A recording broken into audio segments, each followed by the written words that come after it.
예, 안녕하십니까. 정한입니다. 오늘은 이제 중국 범죄에 대한 이야기를 먼저, 첫 번째로 이야기해 드리고자 합니다. 많이 아실 거예요. 뭐, 이런 거 이제 중국이 아니어도 괴담이나 이런 사건 이야기를 좋아하시는 분들은 아마 이 이야기를 아실 수도 있어요. 가끔 유튜버 몇 분이 이렇게 소개해 주신 게 있더라고요. 아마 거의 비슷한 내용인데, 저는 그 바이두 사이트에서 이제 해석한 내용을 위주로 말씀드리고자 합니다. 비 오는 날 밤에 백정이라는 그 별명을 가진 사람이고요. 임과운입니다. 1955년생이고요. 이름이 세 개예요. 그러니까 임과운도 있고 이무광, 그리고 원래 본명은 임국유라고 합니다. 1983년 3월 3일, 1982년 그 홍콩 인체 사지 절단 사건에 대한 재판을 받았고요. 20일 동안 이제 신문을 하였다고 합니다. 그리고 4월 8일 임가우는 4명의 여성을 사진한 제명이 성립돼서 이제 교수형을 처하라는 이제 판결을 받게 됩니다. 그 당시 이제 7명 남자 배심원들의 그 만장일치로 교수형으로 이제 판결을 받았지만 1984년 8월에 홍콩 감독회 행정국이라는 그 행정부에서 교수형을 취소하라는 명령을 내리는 바람에 동식령으로 이제 판결을 받게 됩니다. 그러니까 원래 사형을 받아야 하는데 이게 그 사형 집행을 취소하라는 그 명령이 내리는 바람에 동식령으로 이제 판결을 받게 됩니다. 근데 원래 이제 홍콩이 그 1966년 11월 16일까지 사형을 집행을 했다고 해요. 근데 그 후부터 이제 사형 제도가 중지되는 바람에 이제 임가운도 사형을 면하게 되는 것이죠. 그래서 아직까지도 아마 그 감옥에서 생활하고 있는 걸로 알고 있습니다. 그리고 2000년대에 그 노인 조금 중년이 된 그 사진이 있어요. 그것도 이제 조금 이따가 아마 소개해 드리면서 보여드리겠습니다. 임가운에 대한 그 인물 소개를 잠깐 해드리자면, 이 사람이 이제 소학교 졸업 후 그 선수 2부라는 지역에 있는 마테오 리치 중학교에 입학을 합니다. 그러니까 중국이나 이제 홍콩 같은 경우는 그 우리나라처럼 중고등학교가 이렇게 분리되어 있는 게 아니고요. 중학교, 고등학교가 같이 합쳐서 이제 돼 있거든요. 그래서 소학교, 그러니까 우리나라로 말씀드리면 초등학교 1학년부터 6학년까지 있고요. 그 다음에 우리나라에선 중학교 3학년, 고등학교 3학년인데 중국은 그 중학교가 1학년부터 6학년까지 있는 걸로 저는 알고 있었거든요. 아무튼 아마 그렇게 생각하시면 될 것 같아요. 아무튼 이 사람은 이제 인공대 야간 학교에서 이제 공부를 이제 시작을 하게 되고요. 거기서 이제 냉방 장치 수리를 배웠다고 합니다. 졸업 후에는 그 아버지가 영업을 하시던 오토바이 그 판매점이 있는데 거기 이제 취직을 해서 거기서 이제 일을 했다고 합니다. 1973년 홍옥한 어느 공원 공동 화장실 근처에서 임가훈이 한 여성을 칼로 위협하고 화장실 안에 끌고 가서 이제 성폭행을 하려고 했던 일이 있었다고 합니다. 근데 그거는 이제 그 경찰에 체포가 되었고 거기서 이제 임가훈이 이제 정신이 좀 이상하다는 그런 진단을 받게 됩니다. 그래서 청산정신병원에서 치료를 받게 되고 102일 동안 그 입원해갖고 이제 치료를 받고 그 다음에 퇴원을 하면서 이제 감옥살이를 안 했다고 그래요. 그리고 그때 이름을 이모광이라고 이제 개명을 합니다.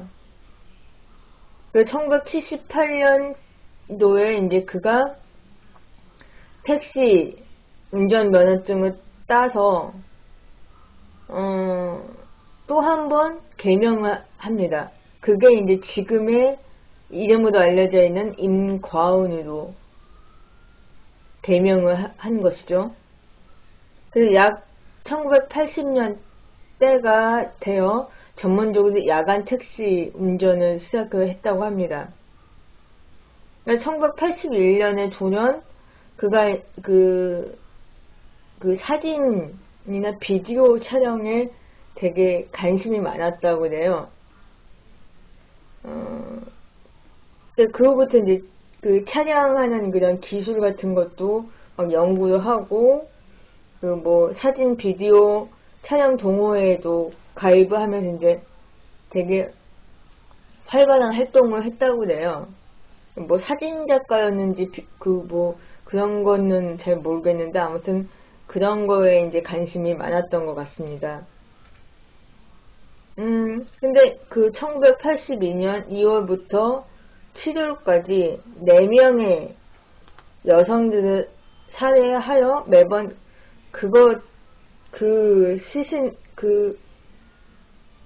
시신을 사지 절단을 합니다.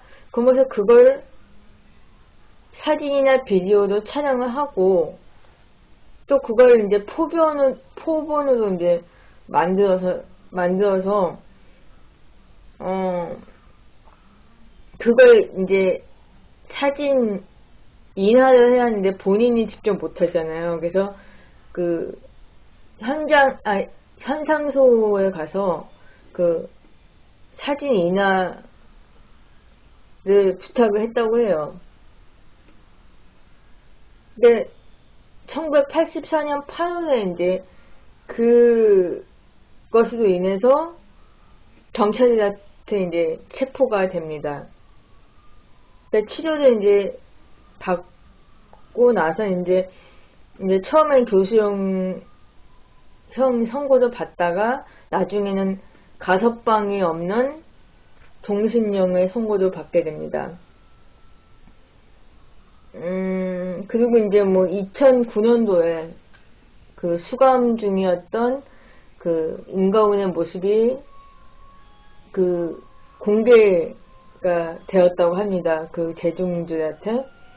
그래서 그 대머리가 된 중년 남자가 바로 그 임가훈이라고 하는데 2014년에 그는 이제 가석방 신청했지만 거절을 당했다는 보도도 있었다고 합니다. 이렇게 간단하게 이제 인물 소개를 해드렸고요.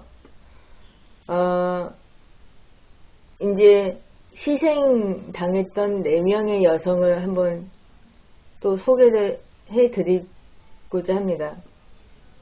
첫 번째 희생자는 진풍란이라는 여성이고요. 이 여성은 원래 어느 나이트클럽 마담이었고, 어떤 곳에서는 이제 그녀가 무녀, 그러니까 댄서였다는 얘기도 있고요. 창녀라는 얘기도 있었다고 합니다. 1982년 2월 3일 새벽 4시 퇴근 후에 이제 친구들이랑 술을 마신 후에요. 침사추이라는 그 지역에서 택시를 잡아 탑니다. 그 운전기사가 이제 임과운이었고요. 그녀는 이제 만취가 되어 비몽사몽이던 진풍란에게 어디로 가냐고 묻고 지관당이라는 곳으로 가자고 말을 합니다. 그래서 이제 임가운은 택시를 몰고 가려던 중에 도론 차를 세워놓고 그 전기선 있잖아요. 전기선으로 그녀의 목을 돌아 죽입니다. 그 시신을 갖고 이제 자기 집으로 가서 거실의 소파 밑에다가 그걸 숨깁니다. 그 이유는 이제 같이 식구들이랑 같이 살고 있었나봐요. 그러니까 그 식구들이 다 이제 출근하고 나서 그 집이 비어있는 그 낮 동안 그 아마 시신을 처리했던 것 같습니다.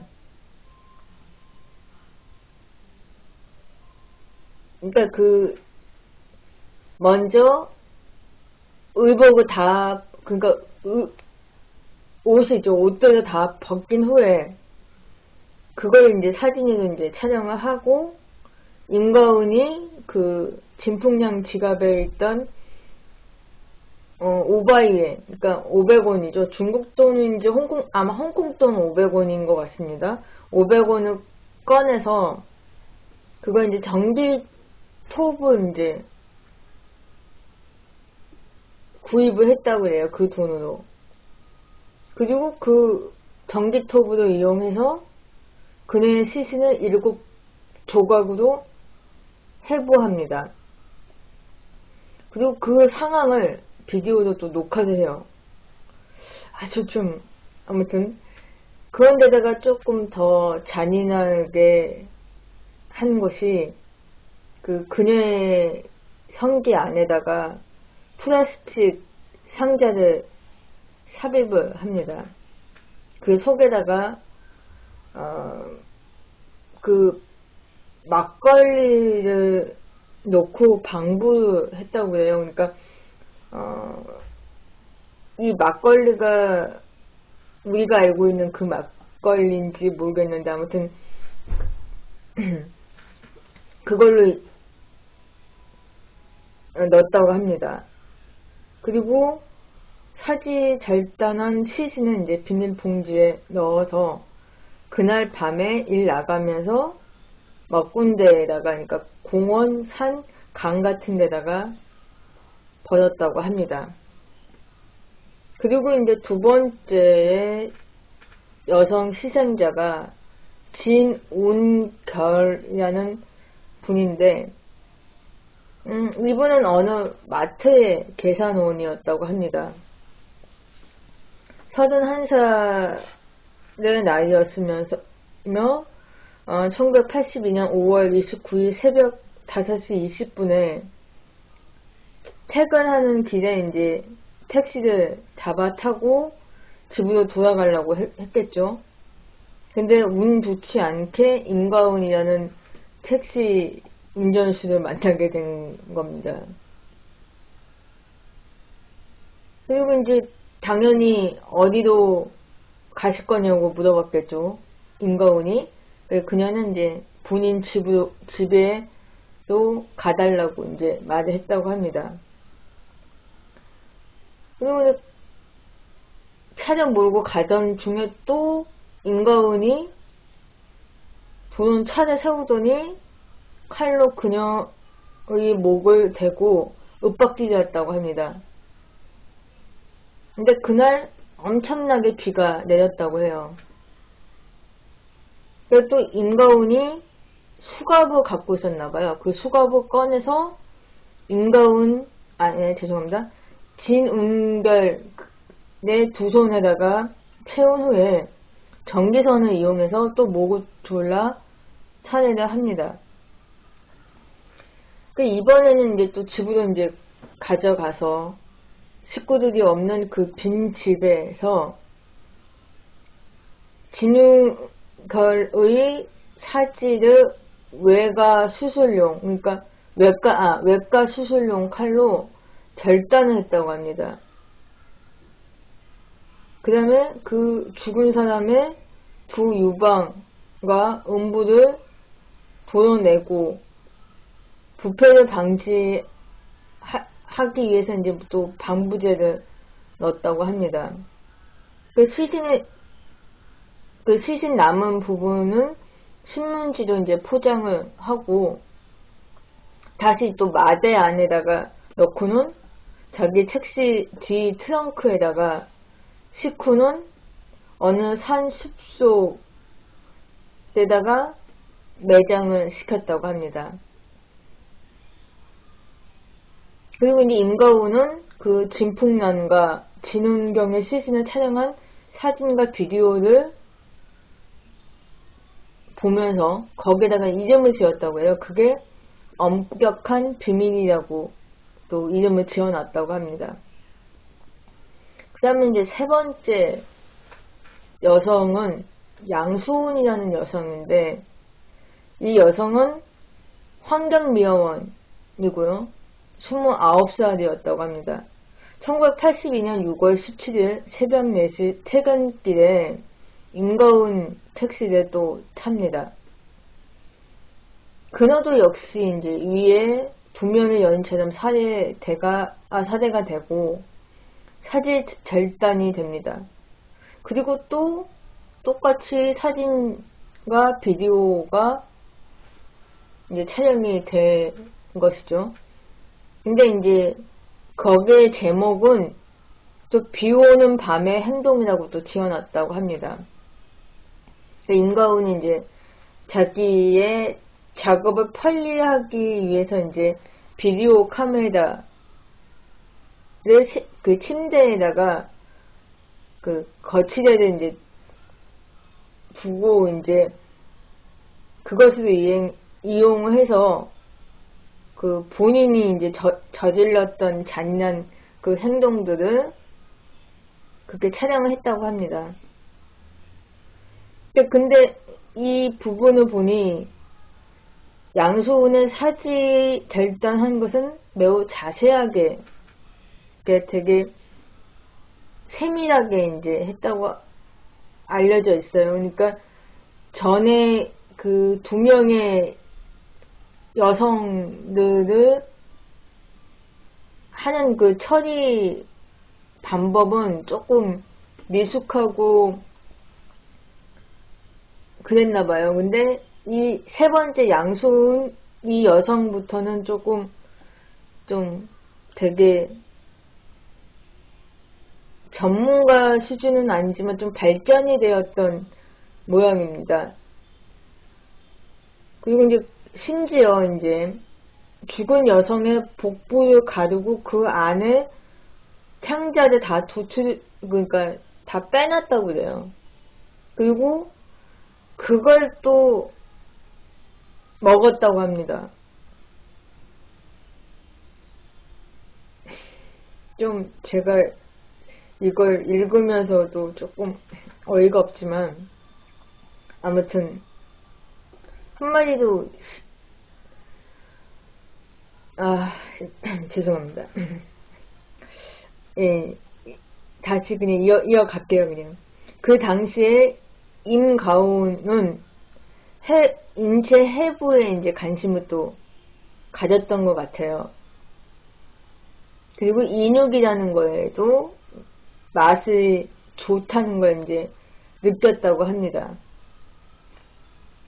그리고 마지막 일부의 시신은 남은 시신은 검은 봉지에 넣어서 냉장고에 보관하고 일부의 것들은 늘 그렇듯이 야산이나 강 같은 곳에다가 이제 버렸다고 합니다.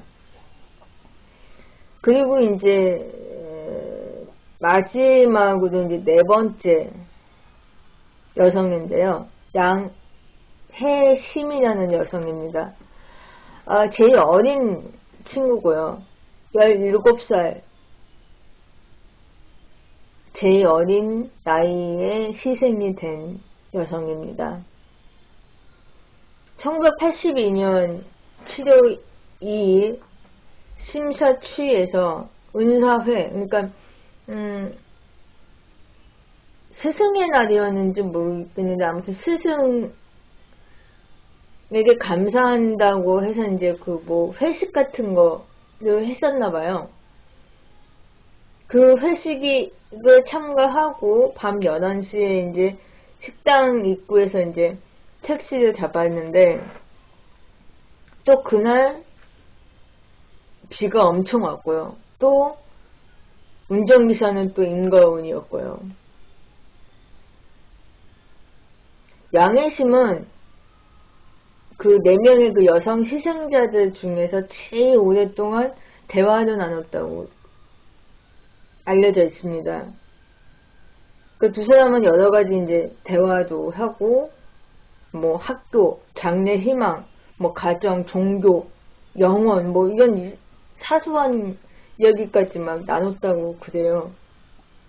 근데 왜 죽였는지는 모르겠지만 아무튼 그녀는 이제 살해하기 전에 수감읍을 채워 뭐 이런저런 대화들을 나눴다고 또 해요. 그리고 또 마지막에 전기선을 이용해서 그녀를 그냥 살해하고 맙니다. 한마디로 미친놈이죠. 아니 이었건은 왜 대화를 나누고 조금 어이가 없지만 아무튼 그리고 이제 집으로 돌아와서 그녀를 이제 사지 절단하기 전에 이 사람 말로는 처음으로 강간을 했다고 합니다. 그러니까 그 시신을 상대로 이제 성폭행을 한 거죠. 근데 그 여성이 처음이었다는 겁니다. 그러니까 그 앞에 3명의 희생자들한테는 그냥 살해하고 사지 절단만 했지 그런 행위는 안 했다는 거죠. 근데 이 마지막에 여성한테는 그걸 했다는 겁니다. 좀 이해가 안 가지만 근데 아무튼 그런데 그 모습까지도 이제 비디오에 또 담은 거예요. 아무튼 그래갖고 이제 사지 절단을 이제 했죠. 그리고 이제 그 비디오 테이프로는 이제 제목으로는 제 4차 행동이라고 해놨다고 합니다.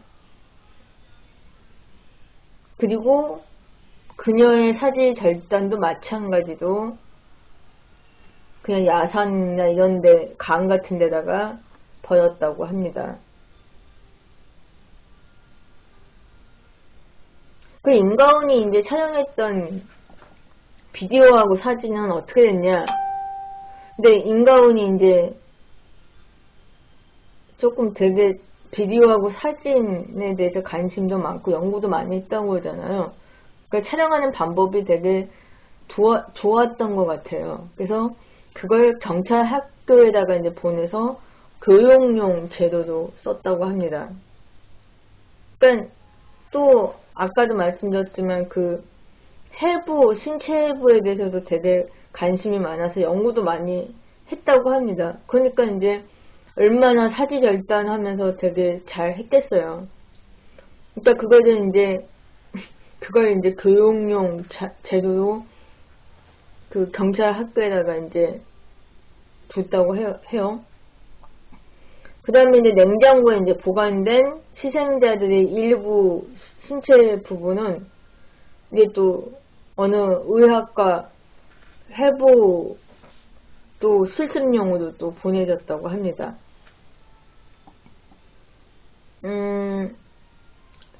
그 아무튼 이런 이야기들이 있는데 그 어떻게 이제 발각이 됐냐? 아까도 말씀드렸지만 임가은이 집에서 그 사진 현상하는 그 암실이 없어갖고 본인이 또 못하잖아요. 그래서 이제 자기가 이제 잘 알던 친구가 양재이라는 친구가 있는데 이 친구가 사진관에서 일했던 것 같아요. 그 친구한테 부탁을 해서 환상을 자주 하다가 이제 장지희한테는 이제 자기가 뭐 조금 그 뭐라 그러지 그 본인 직업을 속였던 것 같아요. 다른 걸로. 그러니까 무슨 장의사 뭐 이런 쪽으로 직업을 얘기했던 것 같아요. 그래서 뭐 그 시신을 다루는 방법 이런 걸 자기가 좀 교육용으로 갖고 있어야 한다고 해서 이 사진을 자기가 찍어서 이제 좀 환상해서 자기가 보관을 해야 한다. 그래서 이제 그걸 그런 식으로 얘기를 해서 그 친구한테 자주 부탁을 했다고 그래요. 그러니까 그 친구는 당연히 친구 말을 믿고 그런가 보다는 그냥 사진이 좀 이상하지만 그 친구가 그렇다니까 이제 그렇게 하고 이제 준 거예요. 근데 1982년 8월 10일 날 그 마지막 네 번째 희생 그 했던 그 사진은 이제 헌상을 해야 하는데 하필 그 짱찌가 일했던 사진관에서 기계가 망가진 거예요. 그래서 거기서는 못하잖아요. 어쩔 수 없이. 그래서 짱찌가 자기가 아는 친구 사진관이 또 있으니까 거기 가서 부탁을 해라. 내가 말해놓을 테니까. 그래서 임가은이 알았어 라고 이제 그 친구가 얘기해준 그 다른 사진관으로 갔겠죠. 근데 그 다른 사진관에서 그 환상한 그 사진을 본 그 거기 사진관 직원이 되게 이상한 거예요. 아무래도 너무 좀 끔찍하고 뭐 이러니까 안 되겠다 싶어서 경찰한테 신고를 해버린 거죠. 그래서 그것 때문에 1982년 8월 18일 임가은이 그 사진 현상한 걸 찾으러 거기 사진관을 날 거기서 이제 경찰관들한테 체포가 되었다고 합니다. 그러니까 참 어이가 없는 사건이죠. 홍콩에서는 이제 이 사건으로 인해서 좀 일시적으로 좀 엄청난 그 혼란이 있었다고 합니다. 사회적으로 영향이 조금 많이 있었다고 해요. 1986년 홍콩에서 제일 유명했던 그 록그룹 비욘드라는 그룹이 있어요. 그 멤버 중에 리더 한가구라는 그 사람이 이 임가은 사진 사건의 모티브로 해서 노래도 하나 만듭니다. 뭐 데드 로맨스 파트 2 이래갖고 좀 어이가 없지만 제목이 좀 어이가 없는 것 같은데 아무튼 그런 노래가 있고요. 그 다음에 1991년 홍콩 출판사에서 잔혹 사지 절단 사건이라는 책이 또 출판이 되었다고 합니다. 거기서 이제 임가은이 남겨놨던 그 사진이나 그런 게 많이 거기에 인용이 되었다고 하고요. 그 다음에 영화나 드라마들도 몇 편 나왔습니다. 뭐 드라마로는 단막극 2편이 소개가 되었고요.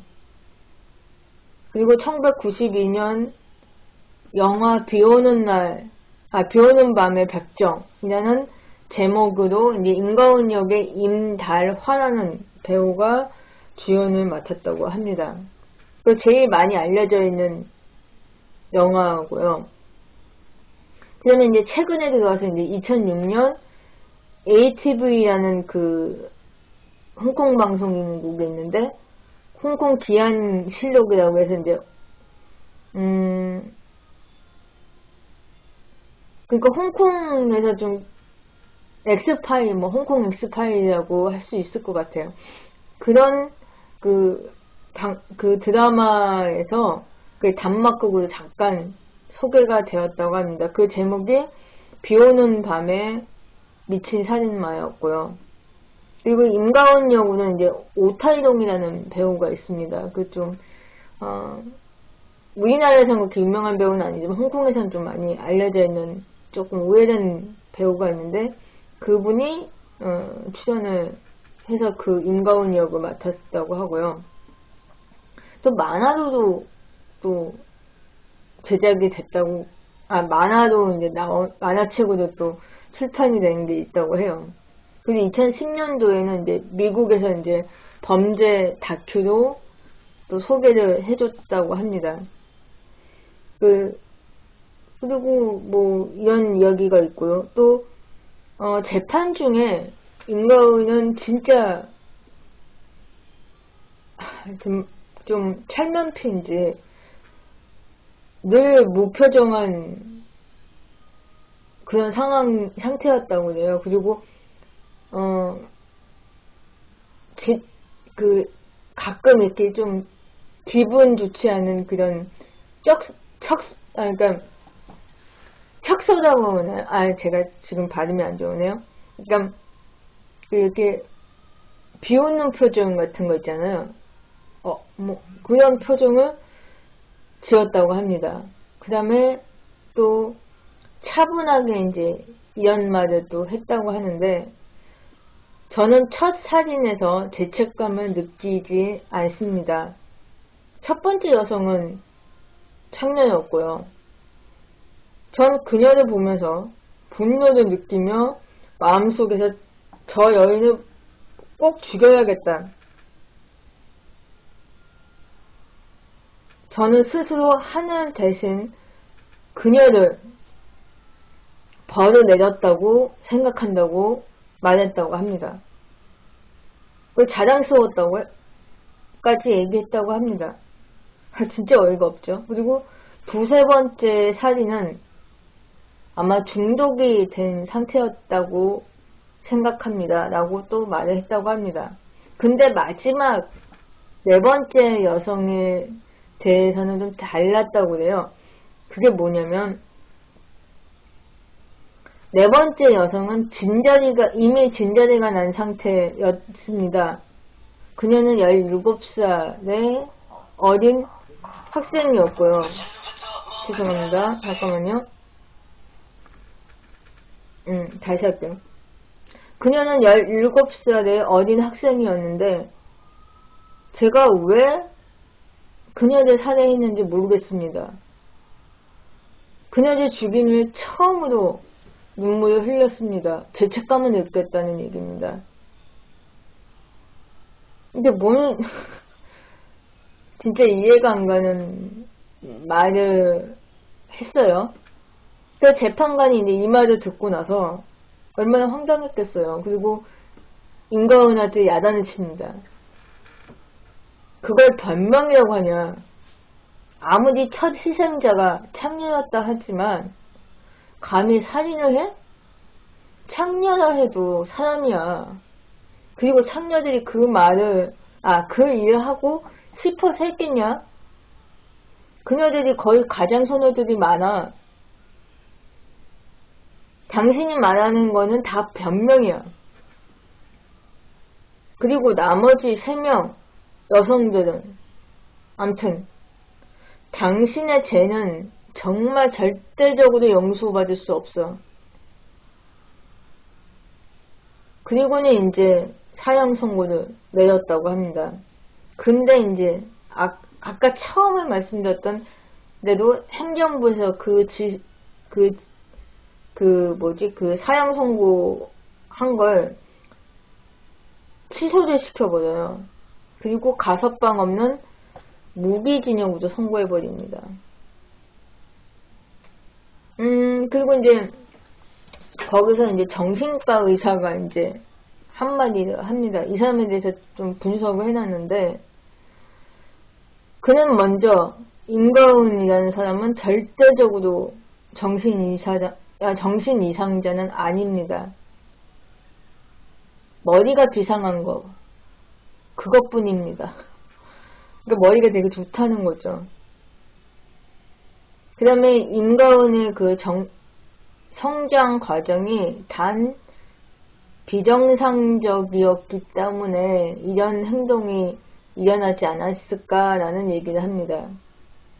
일단 임가은이 이제 어린 시절에 매우 부유한 가정 속에서 자랐다고 그래요. 일단 아버지는 이제 그 형제들에게 매우 엄격했다고 그래요. 그 어린 아들들에게 훈계를 할 때 늘 폭력을 행사를 했고요. 그 폭력의 강도가 좀 계속, 그러니까 나이가 먹어가면서 심해졌던 것 같아요. 그것으로 인해서 임가은이 아버지한테 자주 이렇게 반항을 하고, 하지만 늘 폭력을 당하고 그 강도가 또 더 심해지니 수밖에 없죠. 그래서 어느 날 임가은이 이제 아버지한테 이제 이제 반항을 하다가 아버지가 이제 폭력을 이제 폭력을 쓰다가 이제 머리를 벽으로 이렇게 밀어냈나봐요. 그 머리가 벽에 부딪히면서 혼전을 해서 병원에 이제 입원한 지점까지 있었다고 합니다. 그리고 또 아버지가 부인이 2명이 있었다고. 그러니까 어머니 말고, 그러니까 부인이 3명인 거죠. 그리고 이제 또 본인의 어머니와는 이제 또 아버지가 사이가 안 좋았고, 또 이제 거기서 또 어머니도 폭력을 당한 거고요.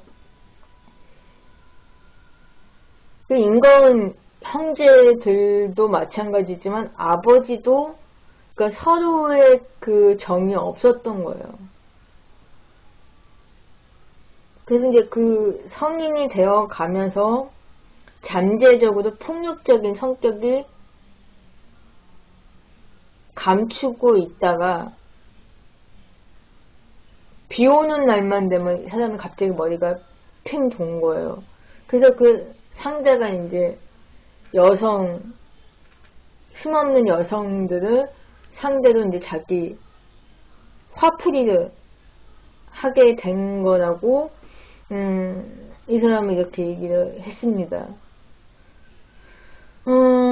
그것으로 인해서 임가은이 사회적으로 책임을 절대적으로 묻을 수 없다, 이건 아니라고 해요.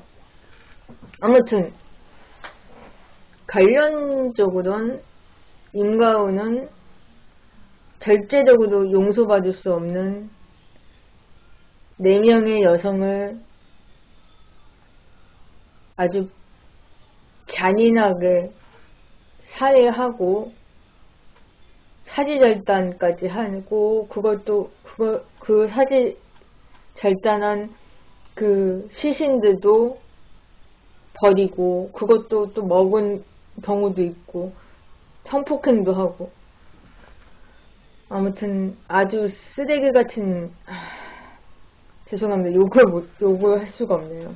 아무튼 이 임가은이라는 인물은 그렇게 무기